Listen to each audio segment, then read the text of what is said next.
We're going to call this meeting to order. I would like to start things off by asking Representative Gleim to lead us in the Pledge of Allegiance.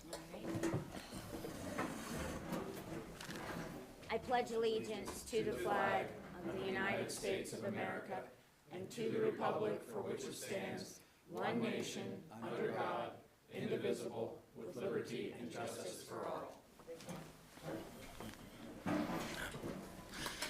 Well, good morning, everyone. Thank you very much for being here today. My name is David Rowe. I have the pleasure of representing the 85th Legislative District, which is about 4.5 hours southeast of here, covering Union, Snyder, Juniata, and Mifflin counties, basically Lewisburg to Lewistown. I'm also the chairman of the Republican Policy Committee, and I'm thankful for all of the members who made the trip up here. I want to start off by having the members introduce themselves. We're going to start off with Representative Banta, and then we'll just go down one way, then we'll go down the other. Representative Banta, this is my district. Thanks everybody for being here. Thanks to a lot of my friends here today, and thank you just for showing up. We got a good discussion to put on today. Thanks. Representative Eric Nelson, Westmoreland County. Josh Kale, Beaver, Washington counties. Park Wentling, I represent the 7th Legislative District and in Mercer County, and previously represented West County here in Erie County, parts of Crawford, other parts of Mercer, and also Lawrence. Good morning, Barb Gleim from Cumberland County. Hi, Brad Roy, parts of western Erie County and most of central and western Crawford County. Good morning, everyone. State Representative Robert Ledbetter. I represent the 109th District, about 5 hours southeast of here, and looking forward to the conversation, representing the 109th that consists of all of beautiful Columbia County. Thanks. Thank you very much, and thank you, Representative Banta, for hosting us here. I also want to thank, obviously, the Waterford, Stanford. Sorry, I was reading the wrong one. The Stancliffe Hose Company for hosting us here today. I think that obviously you guys provide a invaluable service to the community, and if you are anything like the companies back in my district that are always hosting amazing fundraisers, you also contribute to our waste lines with regularity. I know back on Donut Day, I stopped at 3 different fire companies, and it was fantastic. I brought them down to the office. They were real winners. We had competitions to see which ones were better, but they were all fantastic. So thank you sincerely to the host company for hosting us here today. I want to start things off. Representative Banta, you have the floor for some opening remarks. Yeah, thanks again for everybody showing up here. Thank you guys that drove 5 hours. Thanks guys for being here, all the representatives.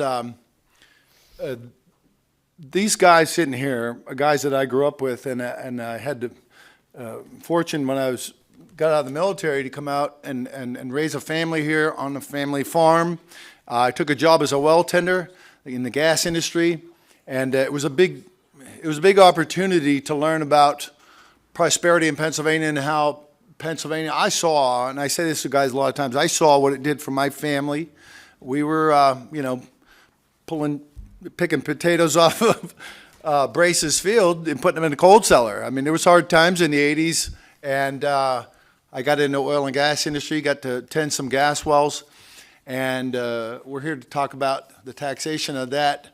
This administration federally wants to drill, baby, drill, and let's get back to the gas and oil production in Pennsylvania and go that direction. And that's what we're here to talk about today, the governor's direction and our direction. Thank you. I also want to recognize Representative Nelson. He is our Deputy Chair of Energy for the Policy Committee for some remarks on the subject matter today.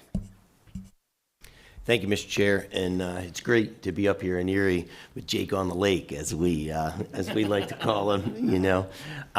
Prosperity, I think, was one of the key things that you mentioned in your remarks. And last night, when we were talking, sharing the memories and the difference in lives that the natural gas industry brought to Pennsylvania, saved individuals' farms, it promoted business, it created jobs and expertise.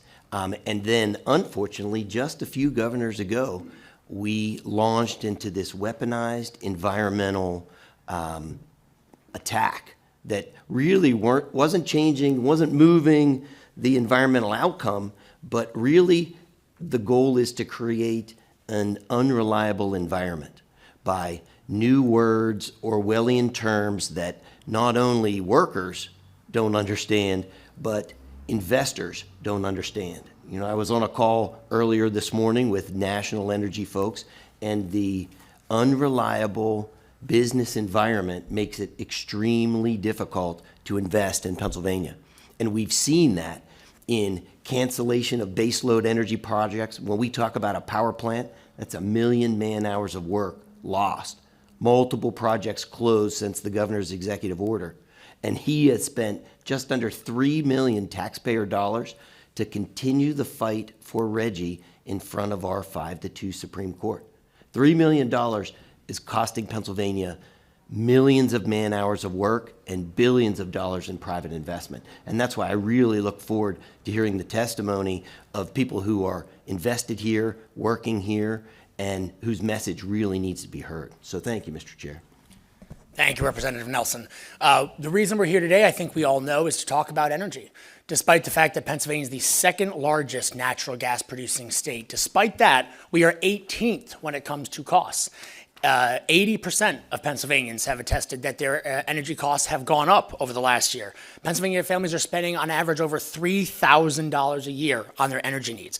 These are statistics that should not be the case in a state like Pennsylvania that is an energy producing powerhouse.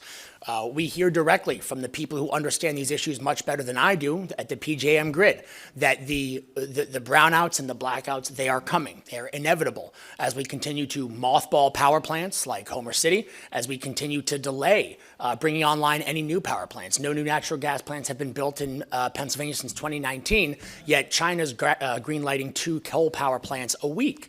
That's an energy race that we are just simply abdicating, and that cannot be allowed to continue to happen. We're seeing increased consumptions from emerging industries like the tech industry, bringing in data centers, which, hey, we are grateful that they're coming here. We got to tour a data center construction site, creating 600 to 800 jobs. It was a fantastic economic bringing economic vitality to the area, but the problem is that is adding an immense amount of power. Bringing things like 3 Mile Island online for Microsoft is fantastic. We're glad that's coming back, but it's still not going to be a net gain for the grid because it's just all that power is going to be to a new data center. So if we want to continue to attract those industries and the hundreds of jobs and the billions of dollars of investment they bring with them, we have to be able to provide that energy consistently and reliably. When you look at what happened in Canada, where you had the premier mentioning that he was going to turn the lights off on the people in Michigan and with a smile on his face, without getting into any sort of international relations or national political conversations. In a country that has the energy capacity that we do, there should be no foreign country able to turn our lights off at any point for any reason. And even in Canada, as ideologically left-leaning as that country is, even the new Prime Minister of Canada has axed the carbon tax on consumer goods. Meanwhile, in Pennsylvania, we are, as Representative Nelson correctly pointed out, we're still staring down the barrel of Reggie, which is now going to be $1 billion tax that, as we all know, is going to be passed along to the consumer just like every other tax is. So it's our hope that we can continue to discuss the energy issue today, that we can continue to get a better understanding of how we can continue to embrace Pennsylvania's heritage industries and push back on whatever the governor's newest acronym is, because it doesn't matter which acronym, whether it's Reggie or PACER or PRESS or Lightning, whatever catchy name, the end result is still an environment to our energy producers that is simply hostile and chasing them to Ohio, West Virginia, or in some New England states from purchasing their power overseas rather than purchasing homegrown American-made power. So I want to kick things off by introducing our testifiers. I want to thank you all for being here today. Mr. Dan Coffey, who's the Executive Vice President of Quantum EP, thank you for being here. Mr. David Clark, President of the Pennsylvania Grade Crude Oil Coalition. Mr. Brian Sprague, he is the former owner of Sprague Farm and Brew Works, and he's a veteran of the oil and gas industry.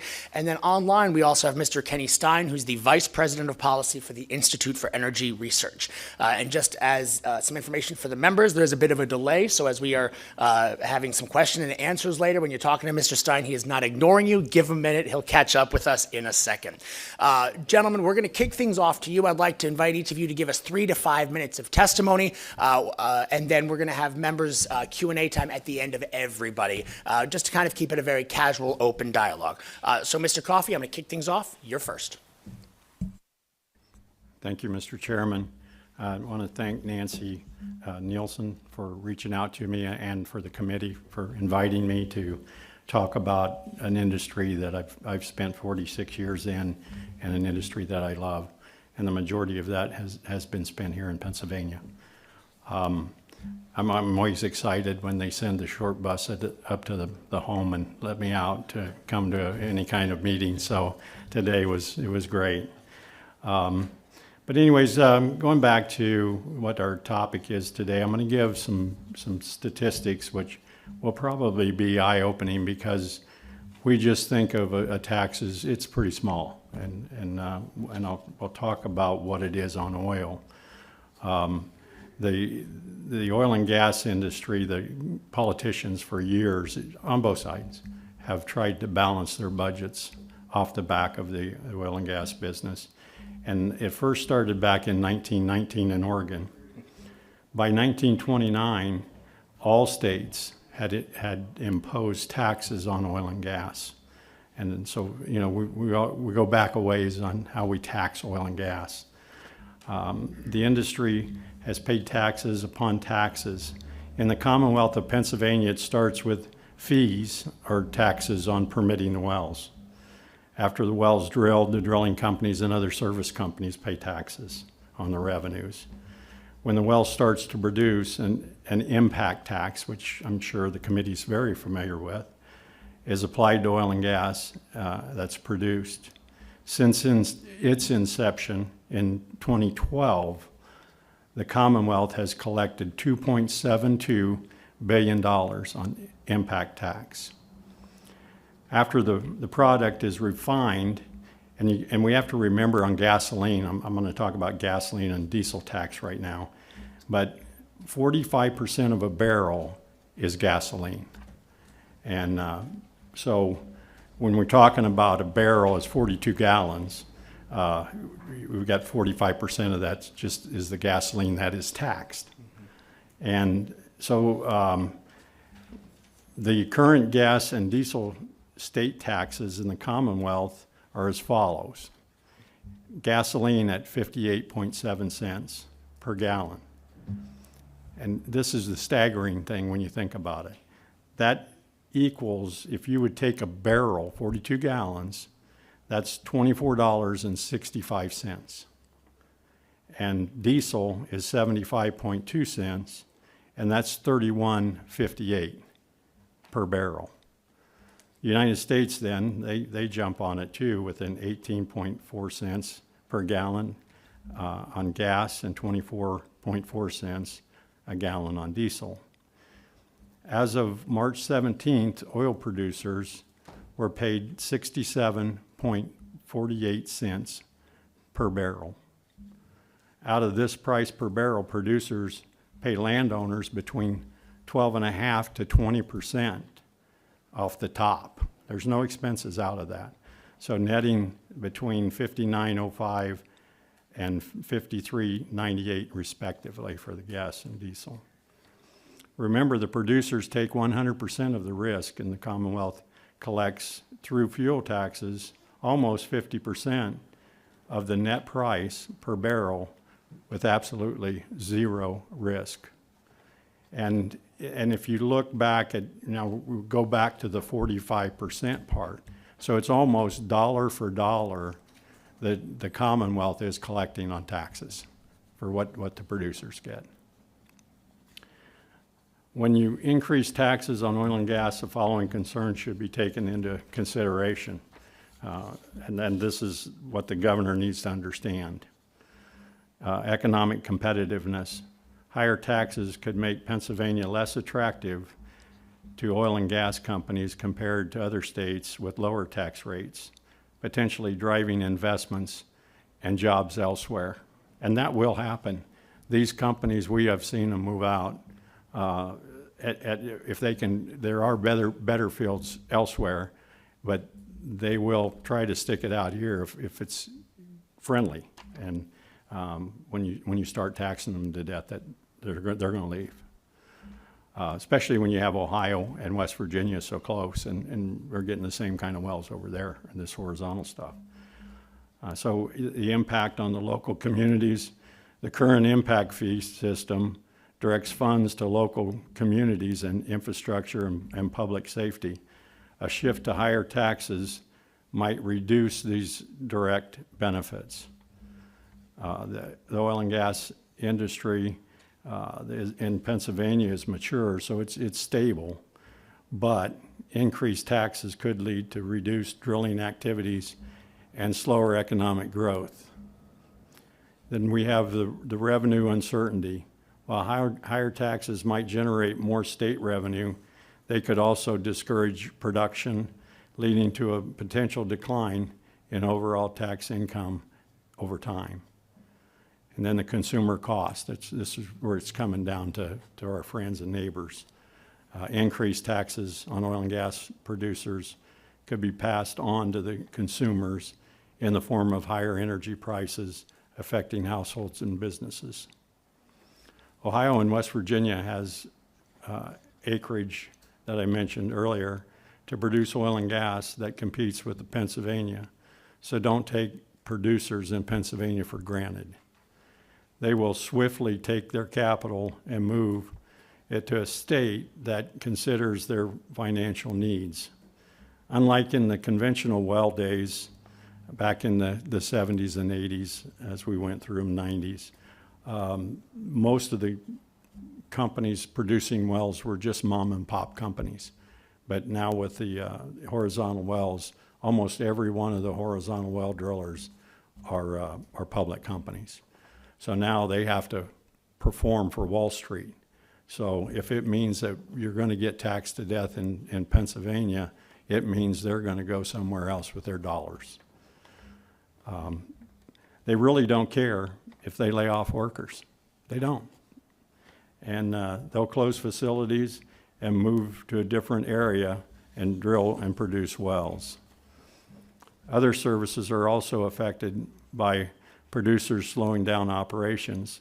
This is noted by Halliburton closing operations in Homer City in 2015, which affected 430 people, just that move. Halliburton moved into the facility in 1970, and they just shut it down in 2015. They moved their assets to Zanesville, Ohio, where the state was business friendly, and they could service Southwest Pennsylvania, West Virginia, and Southern Ohio from that area. In 2017, Ohio Republican governor had proposed an increase in taxes, a severance tax in Ohio. Fortunately, the state of Ohio, the Republicans controlled the House, and they voted down the proposal. This would have affected Ohio's well drilling activities had the proposal been approved. This is not a Republican or a Democratic issue. I mean, this is the constituents are all being affected by these decision-making processes. It is politicians making decisions that affect American citizens trying to make a living.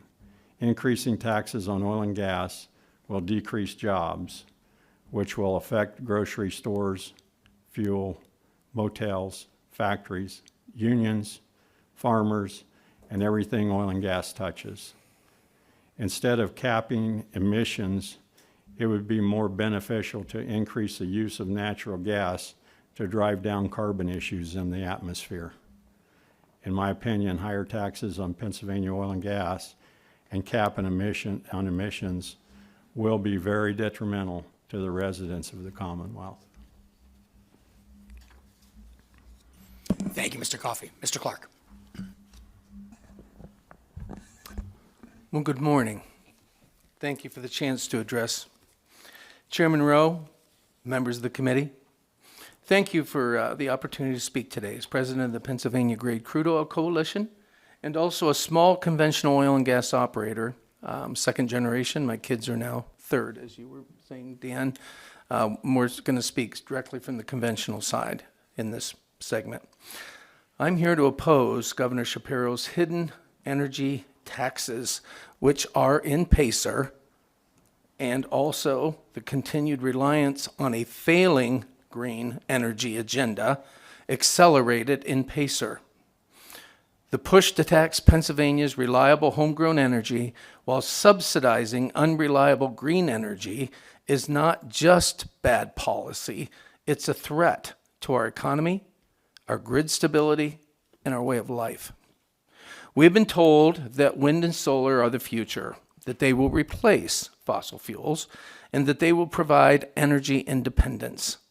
But the truth is, wind and solar are unreliable, expensive, and require massive government subsidies just to stay afloat. First problem, intermittency. The sun doesn't always shine, the wind doesn't always blow. When this happens, the grid has to rely on conventional energy sources, oil, gas, coal, nuclear, to keep the lights on. Unlike natural gas and oil, which provide consistent baseload power, renewables will fail when we need them the most. Storage limitations. Green energy advocates claim that battery storage will solve intermittency issues, but the technology is nowhere near capable of replacing baseload power. Large-scale battery storage is prohibitively expensive, environmentally hazardous, and can only provide a few hours of power backup, not the days or weeks needed during an outage or a natural disaster. Grid instability. States that have aggressively pushed renewables, like California and Texas, have suffered rolling blackouts, grid failures. Pennsylvania can't afford to follow in their footsteps. The economic reality of green energy subsidies. Governor Shapiro's energy policies prioritize tax breaks and subsidies for renewable projects while punishing the very industries that have powered this state for over a century. What has this green energy push given us? One, higher energy costs. Renewable energy mandates force utilities to buy more expensive wind and solar, driving up energy rates for Pennsylvania and households. Pennsylvania's electricity rates are up over 30% in the last 5 years, at a time when Pennsylvanians are already struggling with inflation. We can't afford to make energy even more expensive. Two, job losses in the conventional energy sector. Pennsylvania's oil and gas industry supports thousands of jobs, provides millions in state and local revenue. Taxing our industry into decline will kill these jobs, weaken local economies, and make us more dependent on foreign energy. And if I could say off my notes for just a second, our industry peaked at about 4,500 wells a year, averaged over 2,000 wells a year, and for the last 8 to 10 years, we've not been able to make 200 new well starts. So in our area, pipe stores, all the associated industries and jobs, they're gone. They're gone. We have to buy foreign pipe now because those options are gone.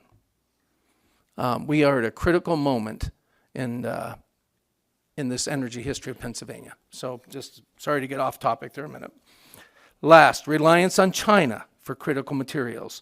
The wind turbines, solar panels, batteries that the green movement depends on are largely produced using rare earth minerals, and the manufacturing processes to produce it are from China, meaning that we are trading our domestic energy security for foreign dependence, taxing the reliable to fund the unreliable.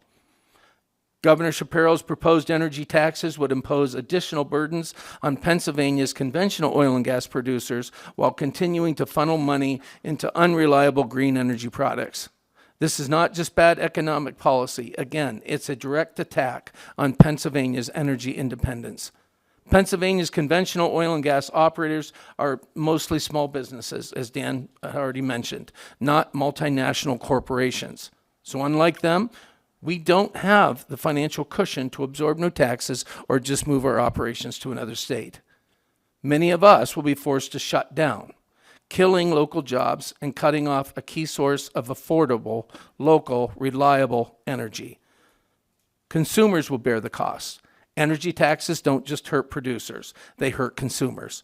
Higher production costs mean higher prices at the pump, higher home heating bills, higher electric costs for families and businesses.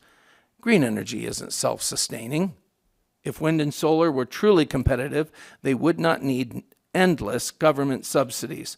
Conventional energy, on the other hand, has powered this state and this nation for generations without special treatment. So in closing, a smarter path forward. Instead of penalizing the energy sources that have reliably powered Pennsylvania for over a century, we should be focusing on, number one, encouraging domestic energy production, supporting conventional oil and gas operators to maintain independence and job growth. Two, investing in grid reliability, ensuring that our energy infrastructure prioritizes baseload power that keeps the lights on 24/7. Three, stopping wasteful green subsidies. If wind and solar cannot compete without massive handouts year after year, they should not be the foundation of our energy policy, period. Conclusion. Pennsylvania stands at an energy crossroads. We can choose a future of higher taxes, unreliable power, economic hardship, or we can stand up for common sense, which I think is the purpose of this hearing today. Supporting the energy sources that work while rejecting policies that undermine our state's economic and energy security. I urge this committee to reject Governor Shapiro's energy taxes, green energy mandates, and let's put Pennsylvania and Pennsylvanians first by keeping our energy reliable, affordable, and independent. Thank you. Well said, Mr. Clark. Mr. Sprague. Sorry. Okay, can you hear me? All right, well, whatever they said, I'm on board. I'm going to get you right there. So, yeah, essentially I come here because I worked in the oil and gas industry for 40-some years, and I own a business. So I got everything they just talked about. I've been impacted by. I remember in the late 70s when they started to drill around here, everybody was, what's going on, what's happening, and pretty soon people are getting well on their property, like say the smaller operators, farmers are getting checks or helping pay the bills, the economy's starting to roll, and I'm getting a job, my friends are getting jobs, the whole industry takes off, and I became a very big, fan of it, proponent of it. I remember when I started, I was like, man, you have a good, I started a pipeline job, I was making like $4 an hour, and I got hired by Cabot Oil and Gas at $7 an hour, and I was making big money, and I was doing good. I helped build my house, got married, did a lot of successful things. I had success because of the industry, and it took me to great heights. And for a long time, I felt pretty good about it. Then people started. We also own a business, Sprague Farm and Brew Works, which was impacted by the whole increase in prices, but I remember sitting at in our brewery one day, talking to some people, having a nice conversation with some of our clients, and one of the people there happened to be a couple women there, and mother, daughter. They asked me what I said, I still work outside here, and they said, what do you do? I told them I work for the oil and gas industry, and they're like, what? I felt like I was some kind of a demon, like all of a sudden I was their best friend and went to some kind of like, what's wrong with you? How could you do that? And I just felt like saying, how did you get here? I mean, I didn't see your horse and buggy out front. I didn't see, I know you're drinking out of a glass made of plastic, where that comes from. But I just said, you know what? I've made a great choice for my life, for our family. And I don't look, I don't think I'm an evil being. I think I did okay, and this industry is great for the country. And as you touched on, both of you guys, I saw it go from when the Marcellus took off. I was in conventional stuff, for many years. I saw the Marcellus take off, and it really brought lots of good jobs. And people were, and now since they've taxed it and started to actually increase the taxes on it, you've seen these jobs go away. You've seen kind of this stuff that's very positive for our state start to diminish. I mean, that's really my take on it. Plus, when we had the brewery, which that was our business, and a lot of people still want to drink beer, even if the industry and economy's down. But this is 2020, and that's when obviously the COVID thing hit, and a lot of things started to happen. So our costs at that point for gas and electric were, for the year, were $15,619. So we were kind of at a peak of our production. We were, brewing as much beer as we could. We had good clientele. Then COVID came along, so we all know what happened then. Our business kind of went down the tubes. So the very next year, even though we were brewing less, and we use a lot of gas, and obviously we have coolers and we have a gas-fired brew kettle and all that stuff, our costs went up for the next year to $23,330, like a 44% increase within a year. And we weren't using any more, we were using less. And then subsequently, 2023, it was still up from 2020. And this last year, we haven't been brewing. We shut down like a year and a half ago. So our costs are now down a little bit, but we're still getting the same, our basically bottom line is everything went up exorbitantly for our business, and we couldn't pass it on to consumers. To some degree, we were selling pints of beer for $3. We got up to $5, and I thought we were really kind of, ripping people off. But now you go somewhere, you can't buy a pint of beer for less than $7. So it's certainly across the board. You can continue to pass it on to your consumers, your clients, but how long can you do that? So we kind of backed off. Both my wife and I are a little older, so we don't have the brewery open anymore, but it still affects us because we're still paying those high costs. And I want to see the industry come back to Pennsylvania. I think it was nothing but positive. So that's my take on it. And thanks for having me here, everybody. Look forward to, I'm here to learn as well. I'm getting a good education from these two and everybody in the room. So thank you. Thank you, Mr. Sprague. You touched on something I think that is of critical importance.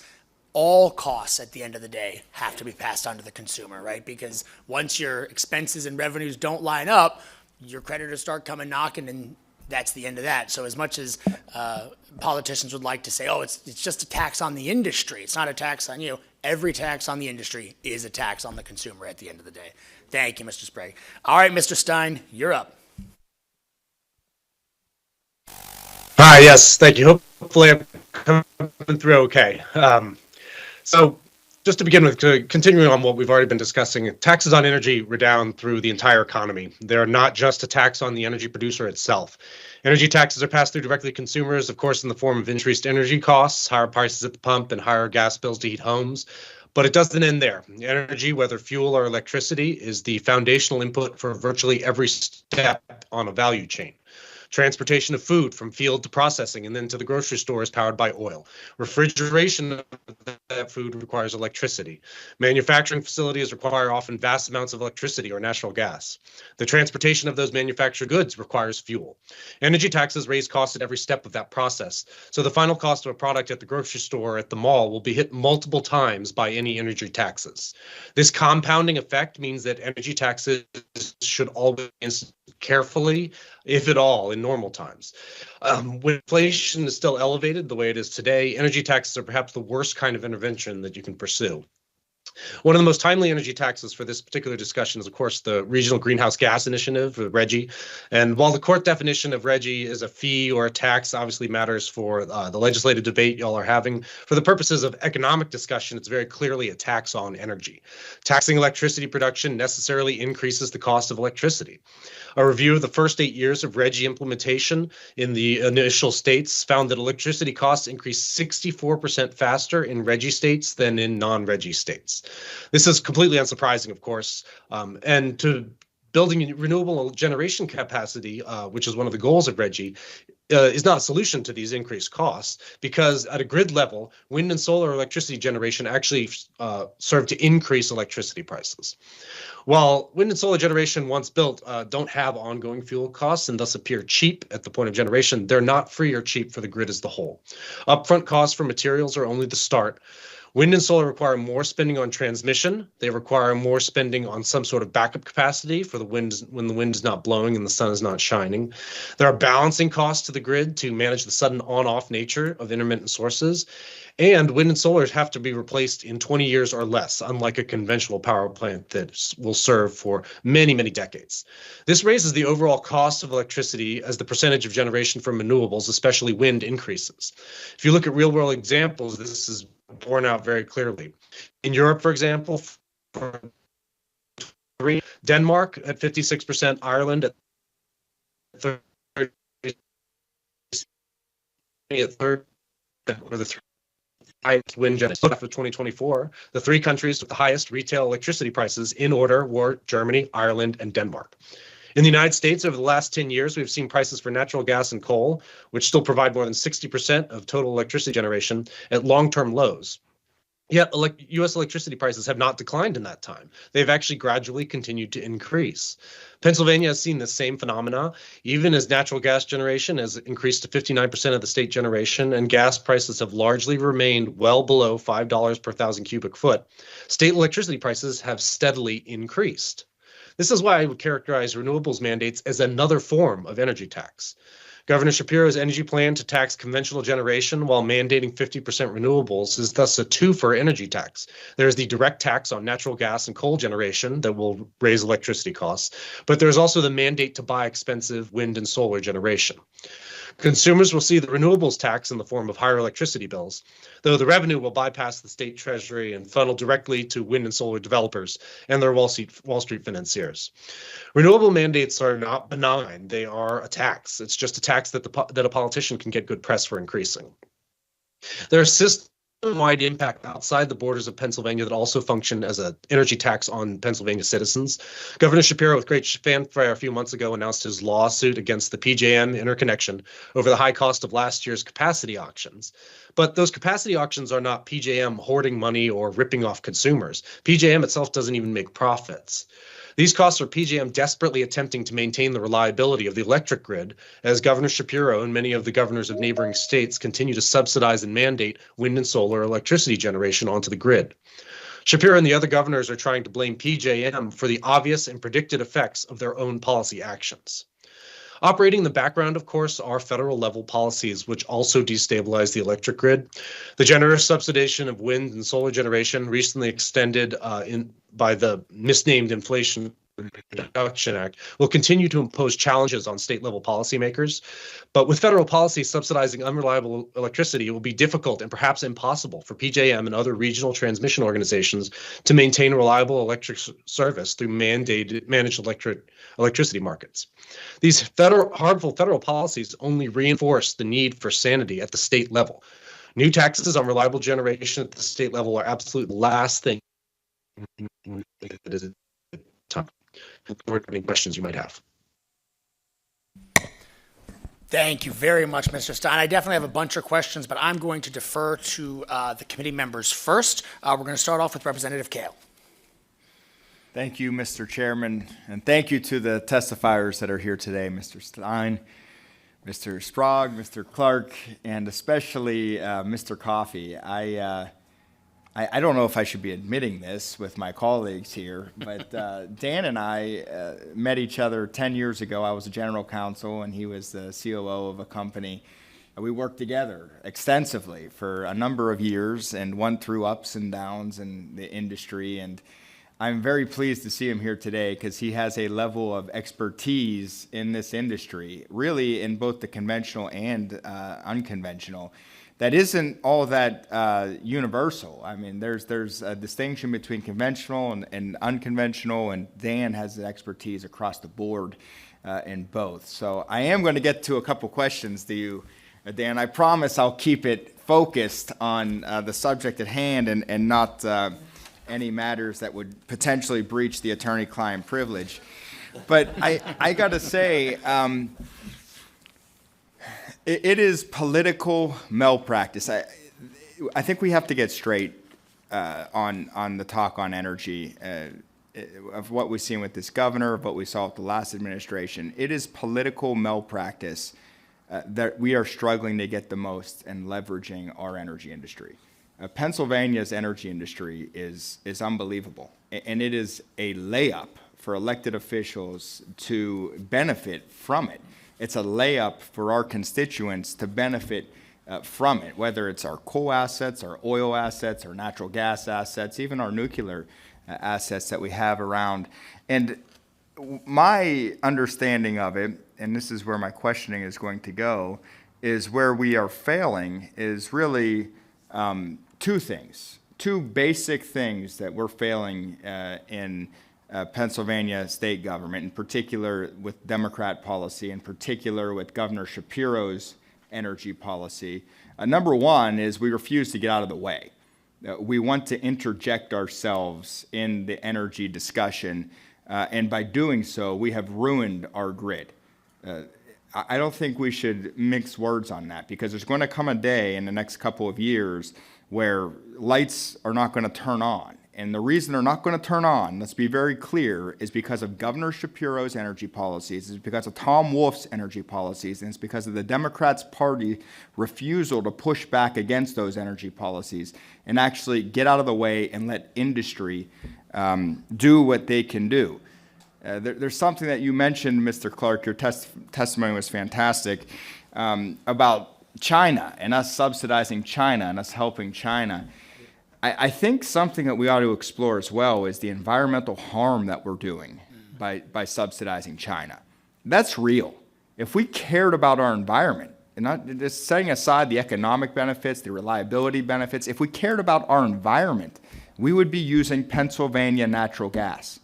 The whole thing is built off feeding the green industrial complex, and it's outrageous that we are still subsidizing and still throwing all of this money towards these solar panels that are made from coal that's unfiltered, that's shipped across the nation, the United States, across the ocean, the Pacific, to China, and burned in a plant that has no environmental regulations.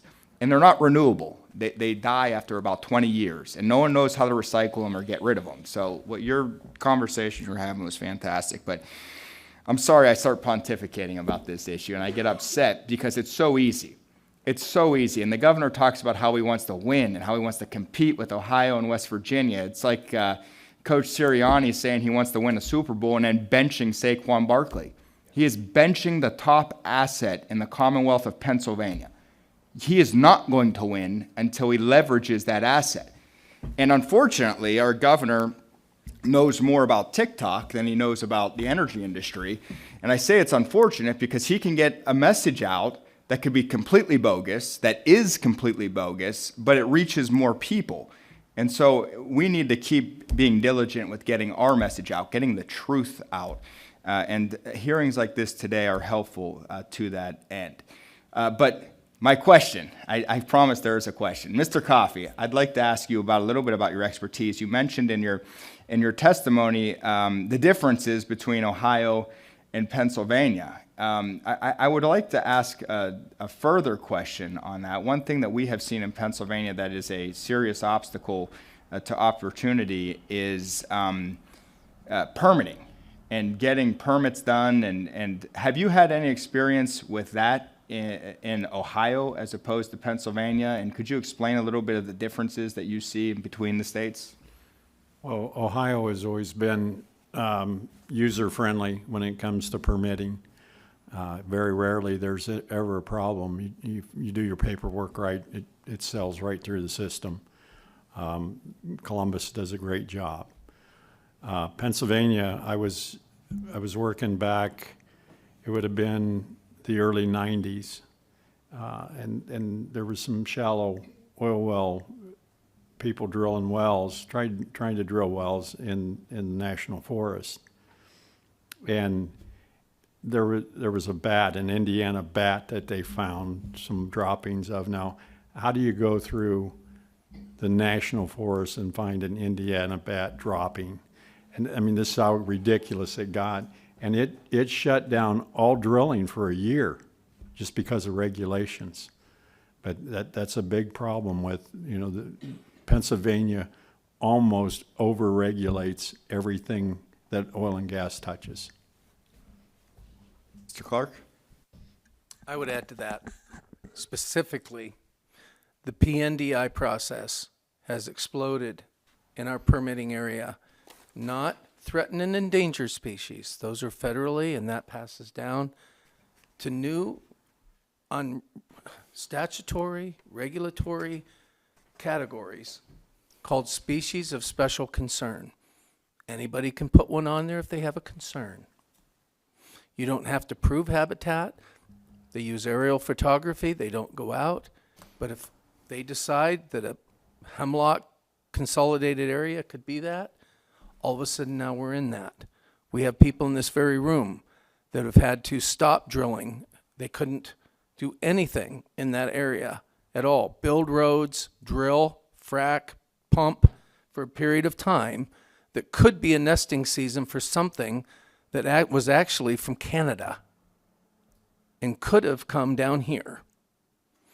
But at the same time, right across the road and in that same area, the National Forest is conducting a 100-acre timber sale.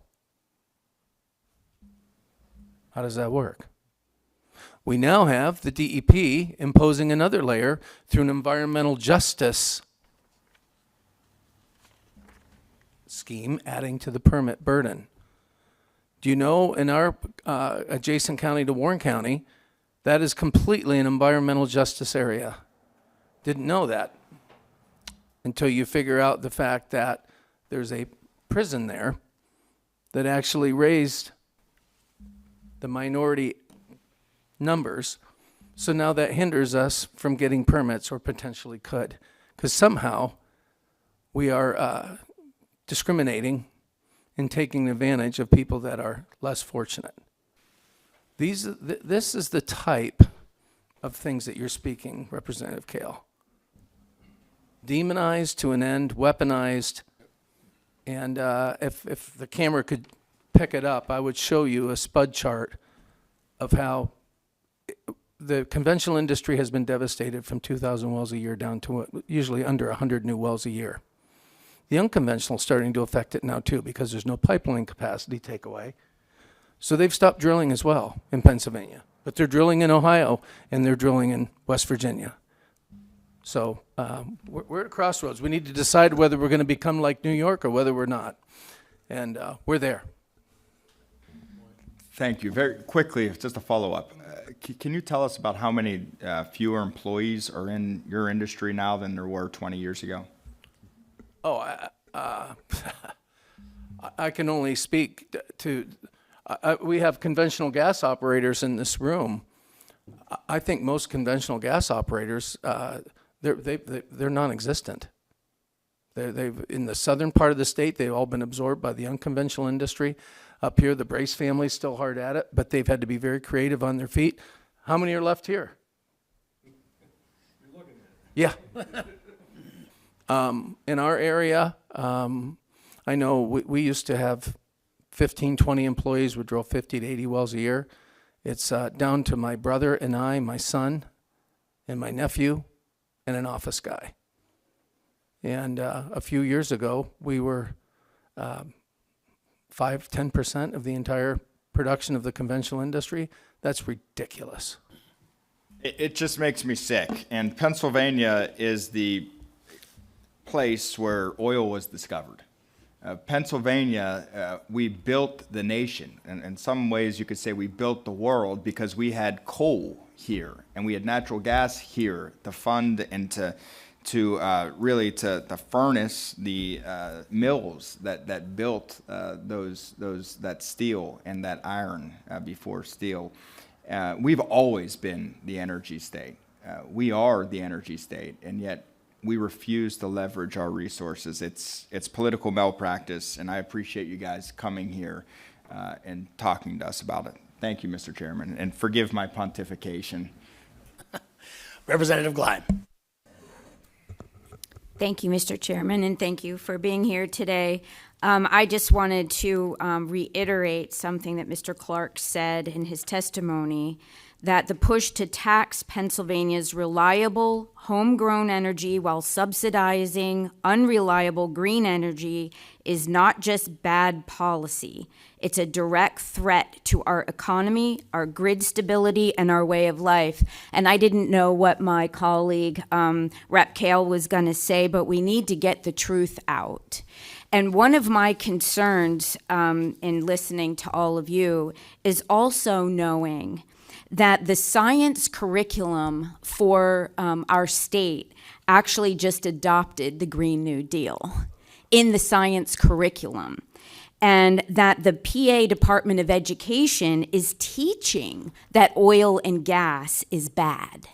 okay? And you all have heard also, I mean, even in the agricultural world where they're teaching that, beef is bad for your health and bad for the environment. Meanwhile, it takes double the amount of energy to produce chickens, and that's just a fact. So my question is there any way in getting the truth out that this community could actually go into the VOTEX and go into the classroom in an economy class or something like that and talk about what you do and how actually this is impacting the economy? Do you do any of that type of outreach? I can speak for Ohio. They have a great Ohio Oil and Gas Association, and they have an education wing of that. It's kind of spun off now, but it does a tremendous job. They send industry people into elementary schools and start them off early, and they show them all the products that are made out of oil and gas and how important it is to the industry. So that's what Ohio is doing. I can speak, Ohio, those groups have graciously allowed us to use a poster that they developed in that education component. I think it's probably been one of the most successful things that PGCC has done in Harrisburg. We've handed those out by the hundreds. It has 6,000 products that are directly used in every American household that come from oil and gas and the petrochemical industries that spur from that for modern day life.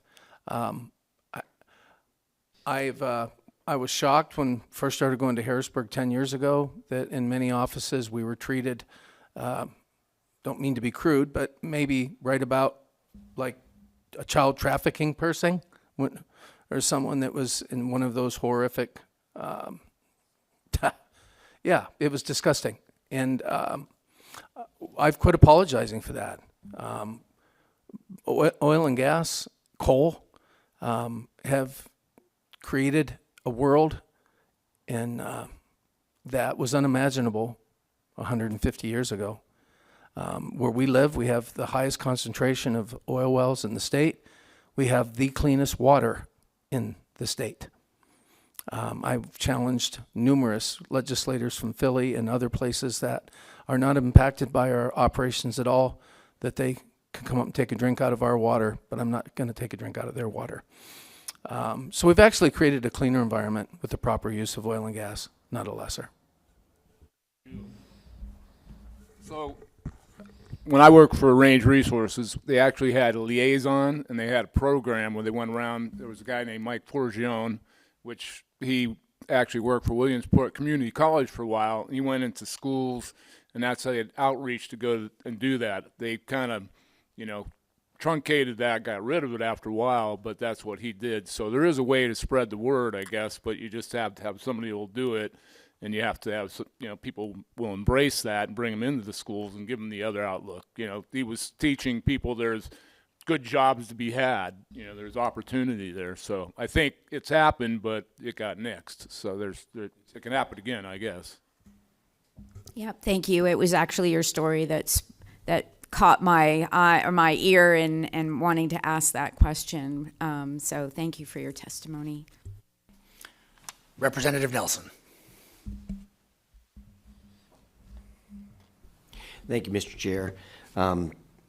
Definitely appreciate the testimony and the comments from our other members, as we are traveling about the state, really trying to clarify, speak the truth, and also show the opportunity lost. Mr. Coffey, I am a history kind of a guy, and it wasn't until your testimony, living and driving past the Halliburton site, I thought it's ironic, when they closed and went to Ohio, starting kind of that weaponized bureaucracy. That was in 2015, and we see then 2025 the consequence of the Homer City power plant closing. So the 450 jobs, and those two facilities are really driving that road. I think they're probably less than 4 miles apart.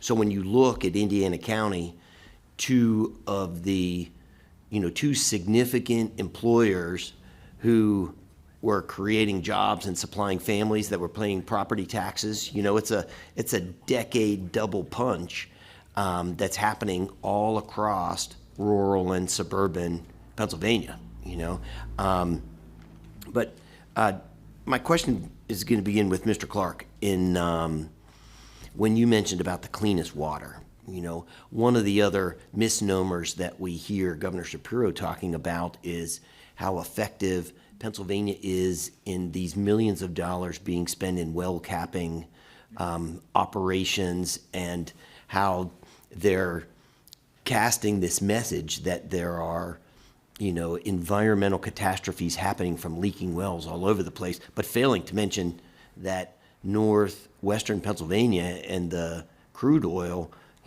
won a world war and powered a country.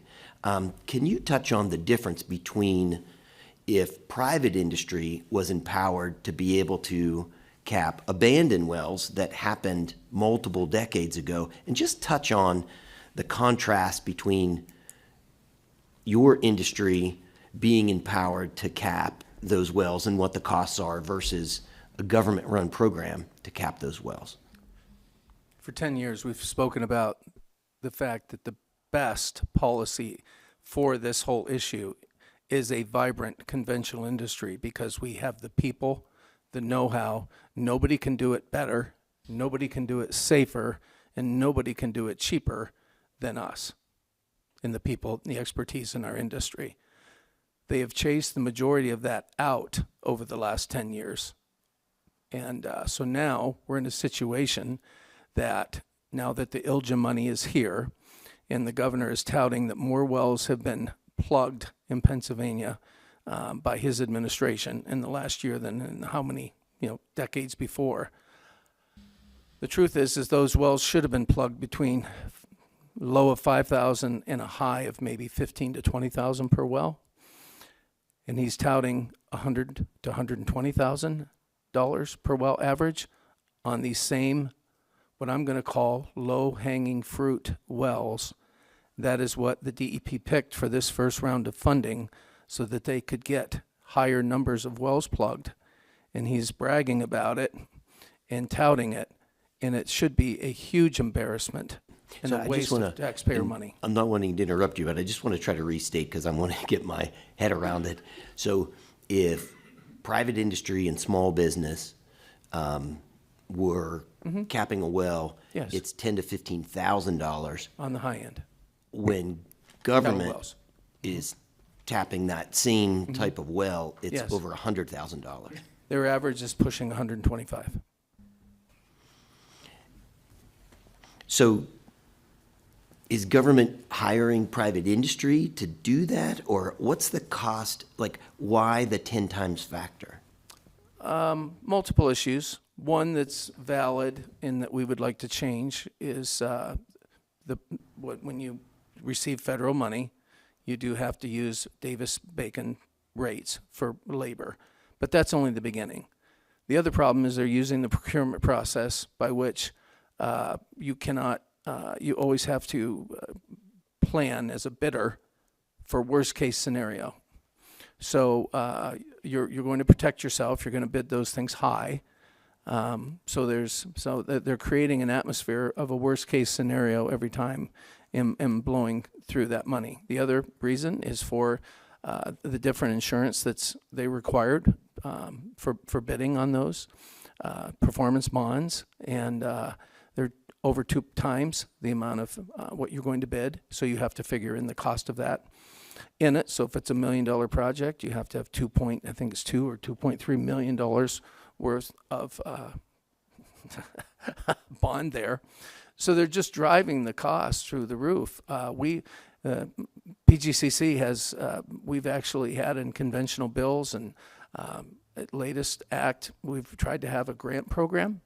There is a grant program that should be off the ground, and they've still not instituted it. That would at least bring that cost back to $40,000 a well.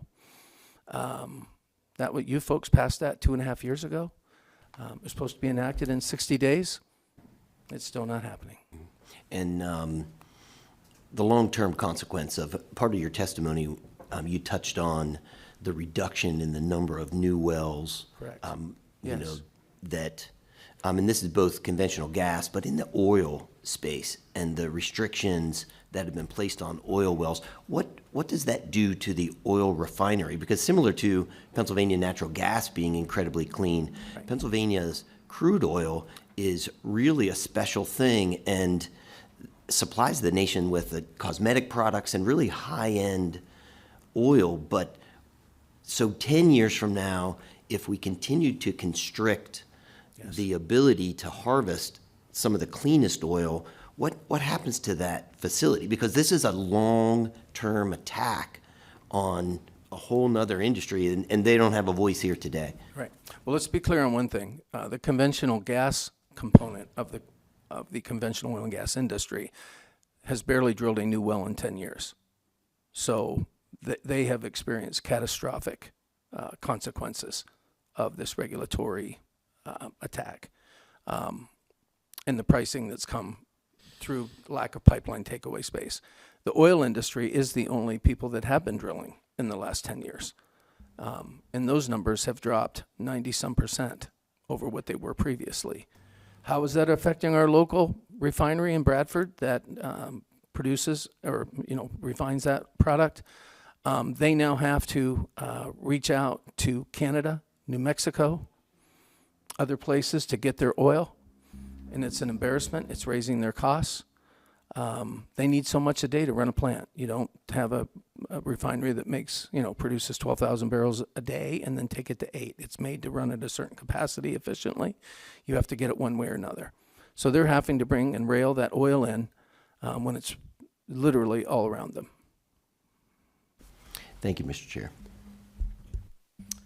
Representative Danta. Thank you guys for testifying and being here. I invited Brian Sprague here because he's an old friend of mine and he spent so many years in the oil and gas industry. I invited the Brace family just because those guys are in the business now. And thank you guys for being here and talking about the real deal, because when we talk about energy and the future of Pennsylvania, it's a fact that the direction the governor is going is going to send those investors to Ohio and elsewhere. And that's not going to help us. When I got out of the military, I came home. I had an opportunity to get in the oil and gas industry, get in the oil field. And I distinctly remember the farmers, my dad and these other farmers, small farmers, that trying to live their dream to be a farmer, just, having small talk about, oh my gosh, what is this with the gas and oil industry coming here? Finally, they signed on. They got an 1/8 royalty.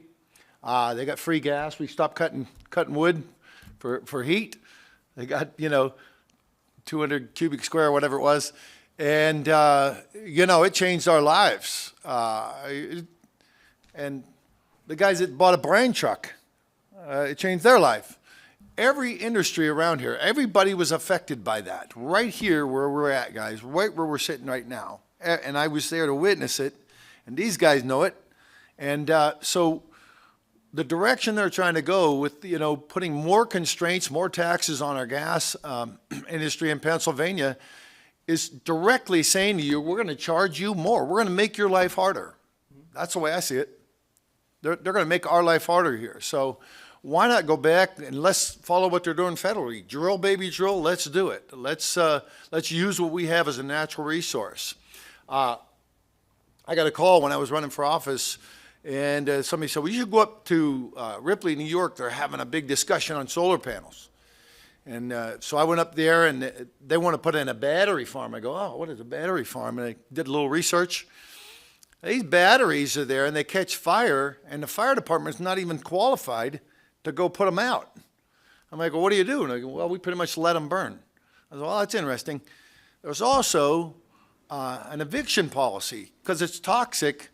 And so rhetorically, I raised my hand and I go, I just want to, no, we can't at this testimony, at this hearing, we can't ask questions, but I just want to say, what happens when you tell somebody they got to get their stuff and get out of their house? Who pays for those guys to move? So it's frustrating that these guys are going in this direction.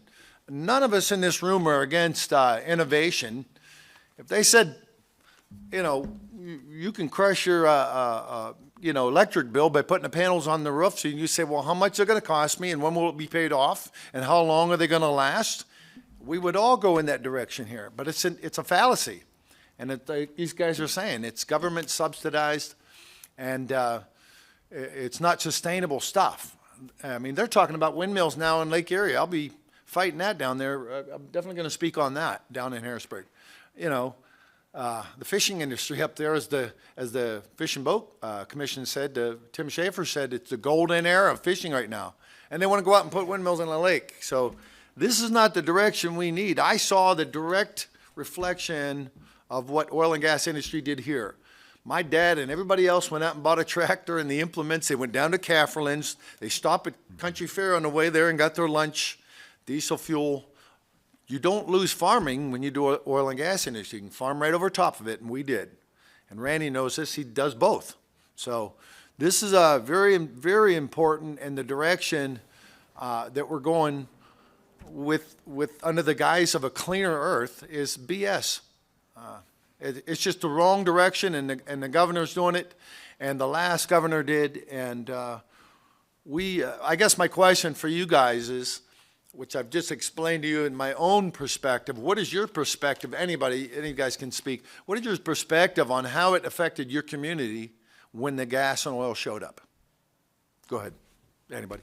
Well, I know when I first came over to Pennsylvania, and just like you said, it was $6 gas back in the early 80s. I mean, think of that, $6. Now we're lucky to get $2 to $3 gas. So, the insurance didn't get cheaper, labor didn't get cheaper, but we still beat up oil and gas because there's no takeaway. But it was like you said, you could see it in the neighborhoods where they'd drill wells, and all of a sudden, the farmer, he's got a new tractor. I mean, he's got all the neat stuff and it's new now. It's not stuff that he has to cob together to get to work. But then that's a trickle down effect economically. Like you said, the implement stores, they sold tractors. They sold everything to go with it. So there was, tax money on top of that. So it's just trickle down. When you have a good, strong energy policy, you have the true trickle down effect of spreading the wealth. In 2017, Pennsylvania Grade Crude Coalition initiated a study. We hired a firm out of Philadelphia so it wouldn't be questioned. And what we found was, even at that point in time, Pennsylvania conventional operations brought in $1.4 billion into the state, close to 5,000 jobs. But what we found out was really interesting is for every person on the rig floor, it created 7 ancillary jobs in the town. So whether that was restaurants, hotels, House True Value, whatever it was, what we were doing was literally pulling wealth from the earth and spreading it around town. So for every person that was out working on a well, just think that there was 7 more jobs spurned from that, from cradle to the grave. Few industries can boast that. Certainly the renewable energy does not. What I can say is our governor is fearfully behind the curve that was in the presidential election last year, in the national mandate that we were going the wrong direction. He is behind the curve, not ahead of the curve like he'd like you to believe. Thank you for your testimony. In closing, I just want to say that you're exactly right. He's vilifying the oil and gas industry under the guise of a cleaner earth here, and we proved that it worked here.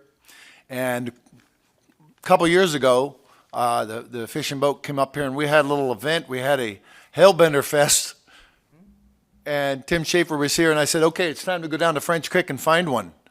And he said, no, I got to leave. I'm not going down there. So I went down there with my son. Within 5 minutes, I pulled 3 of those out of the water. And I called him and I said, hey, Tim, I got 3 of these things out of French Creek. He said, you know what that means? I said, what does that mean? He said, it means it's very clean because they need that. So from the 80s, when I recall doing well work here, and all the brine and everything is he vilifies, of course, French Creek, in 5 minutes, find 3 hellbenders right down the road here. So my point is they're just vilifying an industry that we have in abundance here and just making our lives harder. Thanks. Representative Ledbetter. Thank you, Mr. Chairman. Gentlemen, thank you for coming and offering your testimony today. Pennsylvania sits atop the Marcellus Shale, and below these layers of rock, abundant natural gas is ready to unleash the prosperity for the Commonwealth, to fuel the production that we have seen historically. This type of energy production exchange is not new. In the eastern part of the state where I represent, we mined the coal that fueled the ability to produce the steel that was the main driver in the Industrial Revolution. And plentiful and affordable, reliable energy has always been the first step in production, in prosperity. And today, we have a new revolution that is upon us. This tech revolution that was alluded to earlier is here. With President Trump's recent executive order creating a Bitcoin strategic reserve, with Amazon's multi-billion-dollar project investing just outside of my district in data centers, and most recently meeting with the AI Opportunity Task Force here in Western Pennsylvania to meet and discuss the opportunities that are coming. Gecko Robotics receiving a multi-million-dollar defense contract, among other stakeholders in the Pittsburgh area. This momentum is not going away. But what we need to remember is that oil and gas is more than just energy. Oil and gas produce thousands of products. Physical and digital products are created that are important for modern society to exist. Wind and solar, gentlemen, produce unreliable and intermittent electricity. And I know like whaling also produced intermittent and unreliable energy, but we don't do that anymore. So my question to all of you, including you, Kenny, joining in remotely, very simply, yes or no, can modern society function without the thousands of essential products, both digital and physical, that are made from oil and gas? Absolutely not. No. What they said. Walk out here, look around, everything in this room has some plastic in it that comes from that source, right? So highly unlikely it's going to happen. Yes, obviously. Our world is built on oil and gas. Mr. Chairman, it's time to send a very clear message to this administration that the prosperity that Pennsylvanians deserve needs to be unleashed so that the productivity that we are destined to create can come about. Thank you. Well said, Representative Ledbetter. If no one else, I've got just a couple of questions of my own before I turn it over to Rep. Banter for some closing remarks. I want to start off, and Mr. Stein, I want to ask you, since I know your perspective is a little bit more on the national scale, the thermal energy industry, or the fossil fuels or oil and gas, however you want to refer to it, is the golden goose right here in Pennsylvania.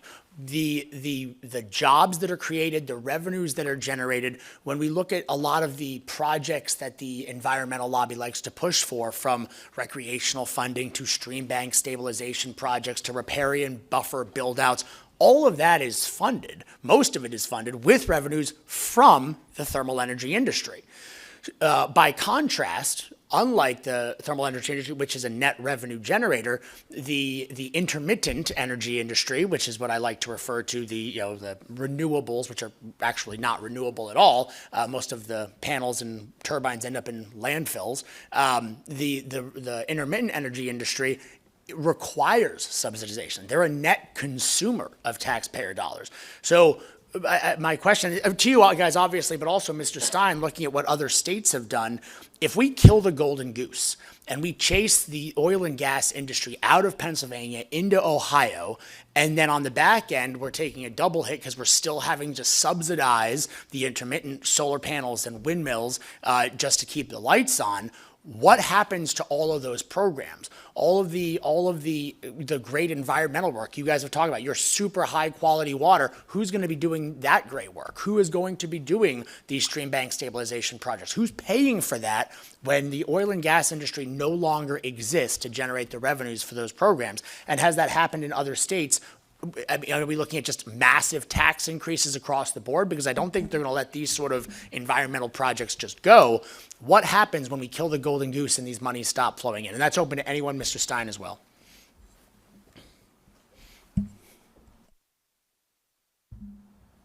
Well, as a specific state, I'm not coming up with any specific examples just off the top of my head.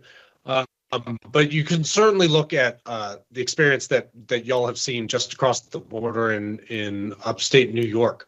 Their fracking moratorium, refusing to use the revenues that are beneath their feet. That remains a poor, struggling part of the state, even though they have these resources there that they're just refusing to use. So, but to your larger point, yes. At the federal level, especially, oil and gas revenues and royalty revenues do fund the Department of Interior, the national parks, the land management that the Department of Interior does. That's all funded by lease revenues, particularly from oil and gas. So the nature that environmentalists love, the national parks that people visit, to a large extent, those are supported by the actual activity of oil and gas operations. I would bring up two things. One is, I think you're all aware, if you're not, you need to be, that the Pennsylvania Game Commission has banned solar and wind on their properties. Okay? In particular, they did a very big white paper on the harm that wind does to wildlife, and therefore they've absolutely refused to have it anywhere on their properties. And yet they have a very rigorous Marcellus drilling program that is bringing huge dollar amounts into the state, and they're able to maintain, strangely enough, and to actually promulgate the objectives of the Pennsylvania Game Commission. Secondly, whether we don't use those resources or you don't have them are eerily similar. So anybody that's traveled out of this country to Haiti, to most places in Africa, what you're going to find is they not only don't have programs to increase and help the environment, they have to decimate their environment to survive. And that's really all I have to say about that.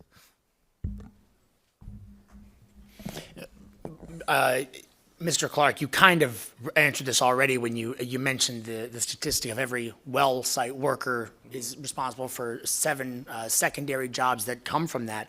But I would like to ask, what else, you referenced a couple of things about the declining number of new wells and that sort of thing. What else are we missing as far as industry that we could be enjoying? And I think back, many, many years ago, talking to my aunt who lives in New York, and she came down to visit and said, she makes that drive from New York to Pennsylvania, passing these border towns, and I remember she told me, it's so great to see Pennsylvania coming to life in the northern tier in that part of the state as the energy industry continues to create jobs. She says on the New York side of the border, those towns are still dead. The blighted towns are still blighted. The unemployment rates are still high, but just over the border in Pennsylvania, new life is breathed into the economy. Fast forward some years later, we are now seeing that happen to us with the Ohio border, right? We are seeing the Ohio border come to life with new power plants and new generation and new industry and new opportunity, and we're the ones falling behind. What industries, either directly or indirectly related, do you guys see leaving us. I mean, we already saw the Renova power plant got scrapped, so that's something that, we didn't lose it, we just never got to have it. And that's one project out of how many? And the governor posts on Facebook about a $80 million investment in Pennsylvania. That's wonderful. I'm glad. Any investment in Pennsylvania, I'm happy for. But let's not pretend that a couple $1,000,000 here and there makes up for the billions of dollars of investment we have chased away to Ohio and West Virginia. So again, for anyone, what industries, directly or indirectly related to the oil and gas industry, are we missing out on? Not that we've lost, but that we will just not have because of the current business environment. I think Representative Ledbetter brought up an excellent point. It's not only what we've lost, but what aren't we going to get? I was able to be up near you, speaking with Senator Yaw, and talking about new AI centers. They aren't going to wait forever for Pennsylvania and for the Department of Environmental Protection to change their permitting and how they function. They just won't be here. Right in the middle of abundance of gas, the other, like we've said before, the takeaway capacity. If you don't have, and you aren't going to get pipelines to get this gas out of here, we have to use it here. And what Robert brought up was an excellent way of burning that gas, using that gas right here to create high-paying jobs. And what is going to be the future of helping our economy move ahead is the efficiency that AI is going to bring it. So it's not only what we've lost, it's what we're not going to get if we don't radically change how the Department of Environmental Protection treats business. And we can't have any kind of electrical products at all, which AI will take massive amounts of electric generated into those facilities. Or cryptocurrency, same thing. It's a massive amount of electricity. Our grid is just not set up. Even though, the green industry, they wanted to set up all of these electric cars. We had to have electric cars mandated. And if you put an electric car in everybody's house, there's no way. I mean, there would be transformers burning out every day somewhere, and probably every hour because of the drain on it. So, that's one of the things. But they're hypocritical about that movement. I was in a convention in 2007 in Philadelphia. I'm not sure why the industry decided to have it in Philadelphia. It's kind of a little bit crazy for me. And coming to the end of the convention, there was a lady with a plastic drum beating it, just, as we walked by, trying to intimidate. And then I got upstairs and I looked out and looked down on them, and they had propane cooking corn in a fryer, And I'm thinking, and all this, they had bussed these people in on diesel buses. I mean, we saw them getting off the bus one after another. And and then we saw on national news, I think it was yesterday or day before, where Senator Kelly sold his electric car and bought 2 Tahoes because of the green energy is no longer that important. Political things are. So I think that's a big thing. I have a question actually, because for all the electric cars you're talking about, how many of those are powered by fossil fuels, even though they're hooked up to your electric wherever on the grid? Mm-hmm. I mean, where's that energy coming from? It's coming from fossil fuels probably. So there's really zero gain by doing that. I mean, you're actually probably burning more fossil fuels. So if you have an electric car, I'm not saying anything's wrong with it. There's certainly things that can be done, but I don't think, I'm sure you can look it up. Somebody probably knows the statistics on that, but are you gaining anything by having an electric car? In addition to the batteries that can burn up and all that stuff. So yeah, who looks into that? Who actually says, is this better? That's right. What we're all here for, right? Yeah, when you have an electric vehicle that dies on the road, rather, with your car, you run out of gas, you bring a tank full of gas. The electric vehicle, you bring a diesel generator, and you have to fill the generator with diesel to then power the generator to then power the car, and somehow that's better? Representative Gleim. I'm sorry, I have one more thing I want to say since I heard what you said about it's not just what we have lost, it's what we won't be getting. I wanted to let you know I was in a meeting with the timber industry and how they were lamenting that the Port of Philly needs revitalized, and the infrastructure of the trains and the trucking and everything to get to the port is kind of broken. They're bypassing it and going to Baltimore, or they're going up to New York because the Port of Philly is not operating efficiently. But just imagine what we could do if we opened up oil and gas to export out of Pennsylvania and kept all of that money in Pennsylvania. I mean, we are losing out on a lot of opportunities by concentrating so much on subsidizing these other forms of energy. So thank you.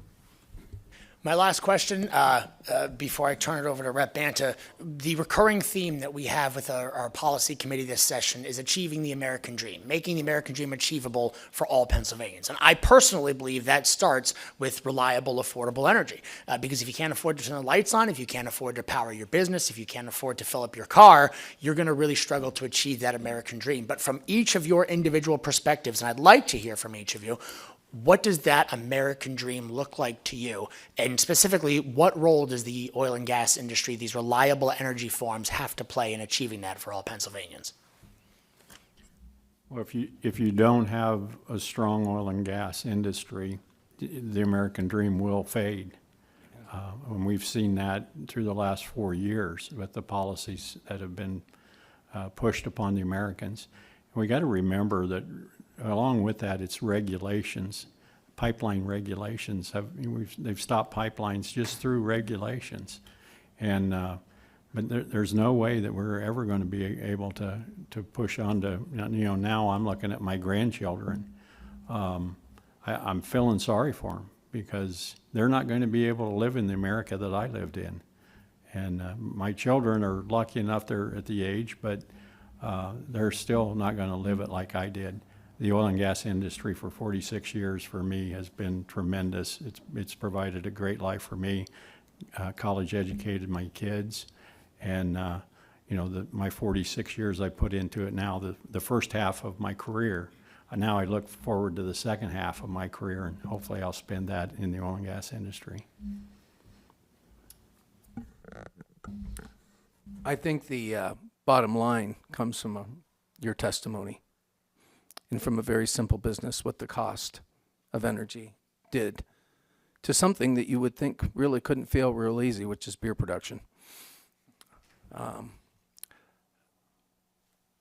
Your testimony was incredible because when it's easy to say, and I support our president, drill baby drill, but to some extent that doesn't solve the problems when you look at what we're already taxing. I just looked. Gasoline today is trading on the NYMEX just around $2 a gallon. So when you look at what we're paying in Pennsylvania, which is now some of the highest taxes, it's actually, we pay more here than they do in Canada, a socialist country, for taxes on our fuels that go down the roads. And then you look at what this administration has done with basically giving almost a free pass to electric vehicles. They do not pay the amount of money that we pay for our on the road. We've already talked about takeaway capacity. If you can't build pipelines, what's happening is we have never, as an industry or a family, experienced 80 cents a thousand, $1 a thousand. When I graduated from high school in 1980, as you said, Dan, we were at $3 and $4 or $5 an MCF. But yet, if you look at your national fuel bill, used to be you could look at that, and our price was by the time you moved it, did everything was about double. Well, we're selling it for $1. And the price at home is pushing $8. So 8 times. Electric, just in the last few years, 5 to 6 cents per kW. I'm over 10 cents. The American dream, we can't just keep taxing and taxing the energy to consumers and then say drill baby drill and hope for $20 or $30 oil, when already our government's taxing it, they're taking more of the product than the person, more of the money than the person that's producing it. We're there. We're at a tipping point. We need to reverse it, and that's not going to be easy. What they said. I told you earlier how I feel, what it did for my life and the people around me that worked in the industry. I mean, I saw so many people that came up that had an opportunity that really brought good jobs and brought, wealth and success and opportunity to communities. And that's what I like. I hope we can get back to that, whether we can or not, pushing the green policy. I worked a little bit with a solar company, only because I worked in the oil and gas industry, and I kind of saw it when they, let the last administration, they pushed all this, so I worked as a consultant just to help them out with oil and gas problems they might encounter. But I don't see it as a solution. We already have the solution. We're just bypassing. I don't know why we don't continue to use it, make it happen, and let this other stuff happen as it's necessary, as it makes sense. It's not. You can't push this stuff on people and expect them to accept it. You have to let it happen when it should happen. So I think we need to get back to drilling some wells out there. I'm not sure if we answered your question directly, but I think all three of us are saying the same thing. Yeah, absolutely. Without properly using the natural resources that we have, the American dream's over. Well said. Mr. Stein. Yeah, just adding on to that, part of the American dream is being able to make your own American dream, being able to choose your own road. But the basis of that is affordable, reliable, and abundant energy. And you get that from oil and gas. And if you don't have all those factors, affordability, reliability, and abundance, you can't make the American dream that you want. You are limited in your choices. And that is fundamentally what was several of the speakers pointed out. That's the end of the American dream, when you can't choose your own path. Well, thank you all. Representative Banta, some closing remarks. All right, I want to thank everybody for being here today. Thanks to my friends that showed up today. I appreciate you guys. Thanks to the camera crew that drives all over Pennsylvania doing their work, and thanks to the representatives for taking the time out of their day to drive up here and stay overnight. Leave their families. The point I guess I want to make is my friends are talking about the price of eggs and gas. Let's be real here. How this affects every one of us when we talk about the oil and gas industry and how much revenue it can bring here, and the governor wants to put a greater tax on the industry and send them over to Ohio or somewhere else, And we'd like that here. We'd like that here so people can make money. The solar panels that they're made in China, as we talked about earlier, are actually made in Congo and leased by China with child labor down there. And they bring them up here and they put them in the field, and there's 25-year lease, and that soil goes to crap. And they put a fence around it, and you can't graze nothing in there but sheep, I guess. Can't put cows or goats in there. Changes the hunting atmosphere out here. We got one right up in Girard I'm thinking of, they just put in, and I understand it. It's a dangling carrot that the government subsidize these companies, LLCs, take. And they're not, are not thinking about what they're going to do to everybody like myself and Brian and Randy that was here in the 80s when the boom hit. And if I asked you about a well site, you could tell me about all the ball joints and the separator and the chart and the meters, all that is all money that can generate manufacturing money right here. And they want to put in panels out there for the next 25 years to sit on that soil. No thanks. So it's a beautiful day out, and we're all dressed up here nice, and we're going to go our own direction. But at the end of the day, we need to remember that the governor, his direction is not the direction that people out here need. It's not going to help us. It's going to hurt us. So thanks for your time. Thanks for your testimony, everyone. Thank you very much again, Representative Banta, for hosting us. Thank you to all of our testifiers. Thank you again to our hosts here. Thank you for the attendees. Again, echoing Rep. Banta's thanks to our staff who make all of this stuff come together. The conversation on reasonable energy policy is not stopping here. We will be definitely coming back to this issue, fighting the good fight to make sure that every Pennsylvanian has access to reliable, affordable energy so that they truly can achieve their American dream. Our next policy hearing will be held on April 14th in Center County. We'll be discussing protecting jobs and public safety. Thank you all. This meeting is adjourned.